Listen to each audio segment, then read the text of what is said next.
રામ રામ સીતારામ। હવે આજે મારે વાત કરવી છે અમુક લોકોની। જે અમુક લોકો જે વાત કરે છે ને, અત્યાર સુધી નહોતો બોલ્યો પણ હવે હું બોલીશ અને હવે હું કરીને બતાવીશ। એટલે જેટલા જે છે ને એ બધા સમજી જજો। અત્યાર સુધી મેં પૈસા નહોતા માંગ્યા। શું કામે? કે આલો જરો કુટુંબના હતા અને સંબંધી હતા, સગા થતા હતા એટલે મેં જવા દીધા। એટલે સમજી લેજો હવે તમ તારે મેદાનમાં લડવું હોય તો છૂટ છે ને ગમે લડવું હોય તો છૂટ છે। તમે ગમે ગેંગ ના હોય ને કાંઈ ફરક નહીં પડે। હવે લડી જ લેવાનું થાય છે, બરોબર?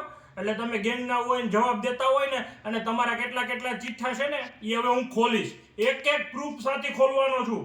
અને જેટલા વિડીયો જોઈ છે ને શેર કરજો અને આ તમને ફોટા સહિત મૂકી, ફોટા વિડીયો બધું મૂકીશ। જેટલું મારી પાસે પ્રૂફ છે ને એ બધું મૂકીશ કે ક્યાં હું કાંડ કર્યા છે, ક્યાં હું હવાલા લીધા છે, બધું છે। અને પોલીસને પણ હું અરજી કરીને રિપોર્ટ કરવાનો છું। અને એ અમુક એમ કહે છે ને, અને પૈસાની વાત છે, મેં 5 વર્ષ જેરવા। કેટલા? 5 વર્ષથી ઉલ્લુ બનાવતા આવે છે ડેઈલી। આપણે એમ થાય કે હાલો સંબંધી છે, સગા છે, આ બીજું કોઈ નથી, સગા જ છે। ઓલા નથી કે ઘરના ને ઘાટના, આ બધા ઈ મારે બોલવું નથી કર્યું પણ આ બધા ઈ છે।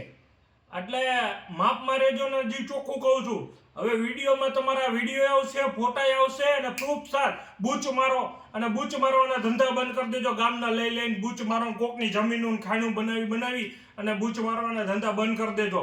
હવે તમારું જાજુ નહીં હાલે। અત્યાર સુધી બહુ ચૂપ રહ્યો, કોઈ બોલ્યો નહીં, પણ હવે બરદાસ્ત નહીં થાય તમ તારે। ને હવે વિડીયો મૂકી, ફોટાય મૂકી, નામે મૂકી, બાપના નામે આવશે, બધાય આવશે, કાકા મોટા બાબા જેટલા હોય એટલાના બધાય નામ આપીશ। જેટલા મારી પાસે પ્રૂફ છે ને, અને તમે હું બાયુના કૌભાંડું કર્યા ને એ બધાય ખબર છે અને બધું તમ તારે કરી લેવાનું। અને ખોટું છે ને, ખોટી રીતના હવે સહન નહીં થાય। અત્યાર સુધી બધું કર્યું, આ જ્યારે 8 દિવસથી તમને કોલ કરું ને તો તમે ઉલ્લુમાં નામ લખો ને। હવે તમને બીજા વિડીયોમાં તમને બધું પ્રૂફ આપી, ધીમે તમને પ્રૂફ આપતો જાય, ફોટા મૂકતો જાય, શું કાંડ કર્યા ને એને સ્ક્રીનશોટ છે। અને હું ધંધીના કર્યા છે ને અત્યાર સુધી એ છે, બાયુથી માંડીને બધાયના, અને એકના નામ સહિત છે, નામ સહિત બોલવાનો છું। એટલે જેવો માપમાં રહેજો। જય શ્રી